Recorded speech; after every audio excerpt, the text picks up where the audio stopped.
Amigos del canal, acá estoy con mi amiguito, el Tero, que se ha puesto a reposar.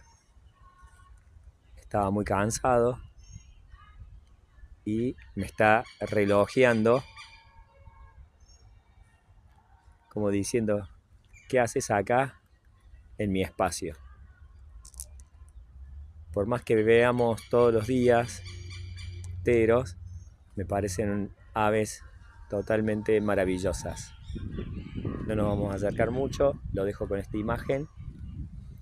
Espero que les haya gustado y que me sigan en el canal, en Luquitas Vive. Les mando un abrazo.